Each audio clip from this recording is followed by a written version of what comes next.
Hello everybody and welcome to episode 98 of the Chesterfield of Dreams on Football Manager 2015. And after all the the big push I made to make the Pentagon challenge sort of a success now that I've moved clubs, I felt now would be a time to sort of sit back and take a breather as excuse me. I'll just take a little breather and look back at how the season has gone for my Spireties now that we're halfway through the Premier League season.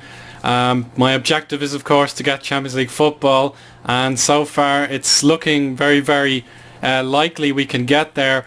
But in terms of the title push, it just seems to be a pipe dream, as we've drawn far too many games, but at the same time we are very, very difficult to beat.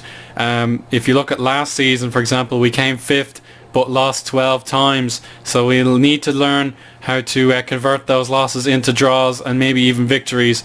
But as things stand, we've won 8 games, drawn 8 and lost 3. That is pretty impressive. But you look at Sunderland, who are 2 points clear of us.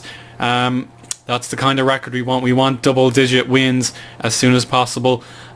We need, obviously, to go on an unbeaten streak again because we've lost those 3 games. And then, of course, we'll need to improve our goal difference because we haven't scored that many goals, despite the top goal scorer in the league belonging to Chesterfield, or at least he was until he had a bit of a goal drought, I suppose. But yeah, as I'm very, very impressed with how the team has carried out its form, but it's just frustrating that we can't cross that final boundary and get an easy chance for a title shot. Like, you look at Chelsea, they are on 40 points, we're on 32, and they've lost the same amount of games as us, so that's obviously frustrating. But you look at the likes of QPR, Fulham, Middlesbrough, we're well clear of them. It's just a matter of getting those 40 points as soon as possible, just to make absolutely sure there's no chance of a meltdown. But then the one thing you will notice is our home record is actually really bad. We've only scored half as many points as Man City, but we do have a game less played with 3 wins, 4 draws, 2 defeats, but the away record is among the best out of the best, which is crazy. We've only lost once on our travels, and the likes of Manchester United are the only team better than us at the minute, so I'm pretty flattered about how good the team is away from home, but we just need to improve the home record. The last episode was this crunch tie against Manchester City, which we were beaten in, and it caused a severe meltdown in our defensive concentration, as we conceded 3 against Martimo, 2 against Sunderland, a game we should have won as well. We let 3 goals in against Everton, we let 3 in against Malmo, and then we eventually copped on and started to get the results and the defensive concentration by beating the likes of QPR.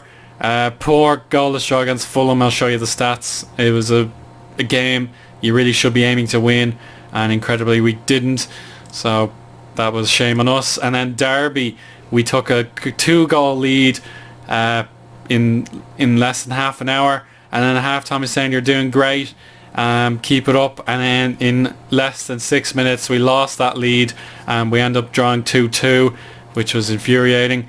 But now we seem to be picking up a little bit of form. We've beaten Leicester 1-0. We've taken a victory away from Middlesbrough as well. And then most recently we played in the FA Cup against Wigan, who are way down the pyramid. They're 17th in League 2. But do bear in mind that the last 2 shock winners of the tournament have been Wigan and then ourselves. So the only clubs to break the Manchester and London stranglehold since 2013 has been Chesterfield and Wigan. So it was a very interesting draw, but we cruised to a victory there. And then we play my old rivals Rotherham in the 4th round, a team I could never ever beat. But we have obviously grown into a superior club since the days of the championship battles. But the one that got away was obviously this 3-2 that would have won us the championship back in 2021. But that's the way things went. And the last time we've even beaten them was way back in 2018. So revenge is certainly on my mind against Rotherham. the better known as the Millers, and they're 12th in the championship, so they haven't grown as a club since we've gone our separate ways. So that suits me down to the ground really. I want my payback against them for all those years of turmoil. But anyway, the league season is now reset. We have Europa League commitments against Cagliari. First of all, it'll be at the Riva Arena. Then we invite them to the Proac Stadium. And then if we win that game, we might have to play Arsenal, which was what I wanted to avoid. I don't want to play any of the English clubs because of how things went last year at this exact same stage. We were knocked out by none other than Chelsea in that 6-4 barnstormer. But anyway, that's how we're counting on things. We play either Cannes from France or Arsenal, so I'd obviously prefer Cannes if possible. But then again, I'm ruling Cagliari out, and I will not, tolerate complacency. But they have been on a pretty incredible up and down journey in this save, so maybe we are the favourites. I don't know, but big games coming up in the season, so we have to go to St James's Park and then host Manchester United, and this will decide once and for all if we're going to be competing for the title or not, because we can't afford to lose those games. And then other top four rivals like Chelsea need to be played. Then we have Liverpool. We want to get a result out of them as well. And then unless the Europa League ends, this will be the end of our knockout tournament participation. We need to win those FA Cup games as well. But if the worst comes to the worst, we play Arsenal in the league, Man City, Sunderland, QPR, Fulham, Middlesbrough, Leicester, and so on and so forth. But the top four bid is a realistic proposition, but it's just amounts to how often I'm going to play the game and what players can stay fit and healthy. Taking a look at the tactics, I still play the 4-2-3-1 most often, but the 4-4-2 worked out beautifully in the FA Cup match. Tomas Forza was desperately upset that I haven't played him very often in the tournaments and the league, but I'm afraid with Joao Messa's form, as spectacular as it has been, he's also wanted by bigger clubs. You can see it's kind of dried up a bit, but he scored goals against QPR, Everton, Sunderland and Ipswich before his little goal drought. 13 goals and 15 starts is extraordinary. We're potentially trying to find a new midfielder. That's the one weakness. I think we don't have a carbon copy of Rasmus Stephenson, but we have our quota of players filled for the Premier League registration. But the big teams are sort of pining after my players, such as Kubat and of course Joao Messa as well. I'll show you him again. You can see Atletico Madrid, Chelsea and Inter Milan all want him, but he is here for the long term. His contract is going to last until 2031, which is fantastic news for the club. Injuries have set back Frank Reeves. He has groin strain. He'll be back soon. And then Tom Bertram has been really unfortunate with injuries. He's only just come back recently. His sprained ankle ruined his start of the season. Now he has a twisted ankle, so that could be very, very dangerous. Look at all these twisted ankles he's had over the years. Very, very concerning that my young German prodigy should be suffering all these ankle injuries. Apart from that, we have a fully equipped squad. Abdul Rahim Ahmed will be competing for Iraq in the Asian Cup, I think. You can see the 1st of February 2027. So Iraq are in the Asian Cup. They'll be playing North Korea, Uzbekistan and the Philippines, and so far it's looking very good for them with one win and one draw.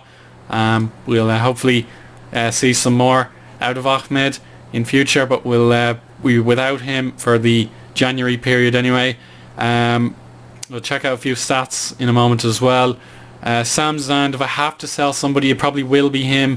He hasn't been particularly good this season, but at the same time the kind of caliber of midfielders I want are very, very difficult to get, especially in the winter transfer market. Some absolutely stunning talents out there such as this guy, but he doesn't want to come to the club.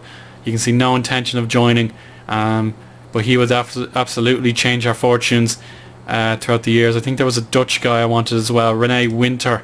Yeah, this guy, I'd love to have him. But as things stand, he's probably not going to leave.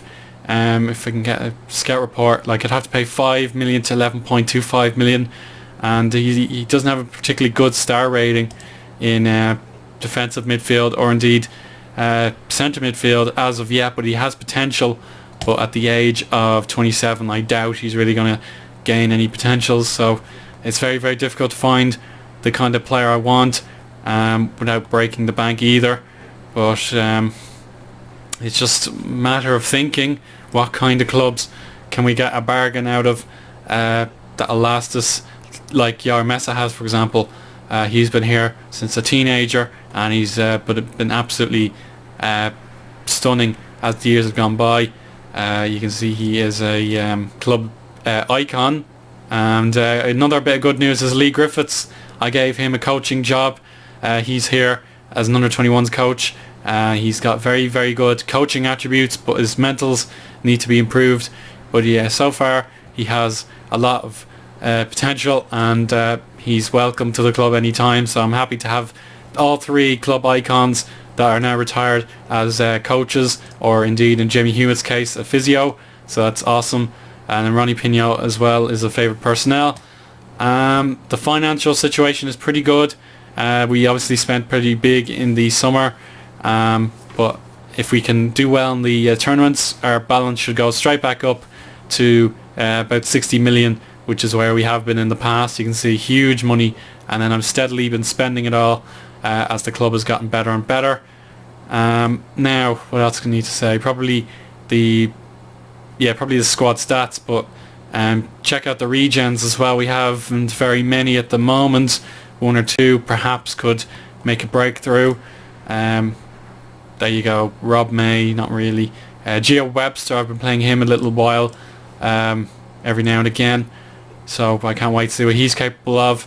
But we may want to spend a little bit more on those facilities in future, just to make sure we are getting every last fulcrum of potential out of our youth. But anyway, let's just quickly check out the squad stats before we go, and then we might decide on the time to come back. Probably that Europa League game for episode 99. So overall this season, Bas Rahabuen, my new number one choice goalkeeper, as Linus Muller has now departed to Manchester United. Actually, I don't want to forget that. So another case of the Red Devils wanting my goalkeepers, and I very, very well, he's actually played in a cup game. That's fantastic news. Man United would have played in the FA Cup third round, so they gave Linus Muller a go, and that's fantastic. But Jakub Rinne, he's pretty much away with the fairies in the Football League. He's at, he was on loan previously at Swindon, so that's a real sad case of my player not being properly utilised, but fair play to Linus Muller getting an FA Cup game so soon after his move. So Buen, my new number one choice, is the most played player. Ronnie Pignot, František Kubat, Yair Messa, Rasmus Stephenson and Jamal Hoogland have all played 15 times at least, with one substitute appearance. The goal scorer, no question, Yair Messa is leading the pack there on 13. Philip Meyer, Thomas Forza have 6 each. Brian Boring, Mark Davies have 3. Ronnie Pignot, Kubat, Watson, Kinsella, Mayo have 2. Frank Reeves, Henrik Gulden, Tom Bertram and Dolph Fry all have 1 goal. But that leaves Mohamed Abdul Rahim Ahmed on a disappointing 0, but he hasn't played very often at the same time. So I might have to sell him instead to get a new midfielder, but that'll leave me pretty bare on strikers. I don't have any youth prospects coming up, so that might be something to consider. Assists belongs to Henrik Gulden on 7, and then Godwin Azuka, also a left winger, has 5. Stephen Kinsella 4, and then Philip Meyer down all have 3 to 1. The player of the match awards, Messa 5, Forza, Cook and Kubat have 2. The best passer is Ben Boletta on 86%, as well as Stephenson. Ronnie Pignot not too far behind. The most booked player is Stephenson on 6. And a few guys haven't any bookings at all. But the one example of a red card was for Dahl Fry, who's only made his first appearance of the year now due to injury. He's wanted by a club. It's actually Hull who want him, but I'm not interested in selling him just yet. I need those English homegrown players to keep the club alive. But incredibly, he's been sent off and never been cautioned in his 3 appearances so far. And the best rated player, in reality it's Yaramessa, but Forza has done a very good job when he's been called up. Ronnie Pinho, awesome as well. Stephenson, fantastic. He has the club position for life as far as I am concerned. And then the last player with a 7.0 or higher is Bemboletta, who hasn't really had his chances to play with what's his name, where is he, Magnus Carlsen. Yeah, he hasn't done too well, but 6.85 is pretty good. It's only his first season, but Bemboletta has been superior in the times he has played, so maybe I'm making a judgment error with my left backs. But again, we didn't have very many rest periods over the campaign, so we'll have to think about that as the whole game approaches. But until next time, that'll be all for today. We'll come back as soon as I can for the Cagliari game, but for the moment the Pentagon challenge remains dominant. But I hope you enjoyed, and I'll speak again soon. Bye.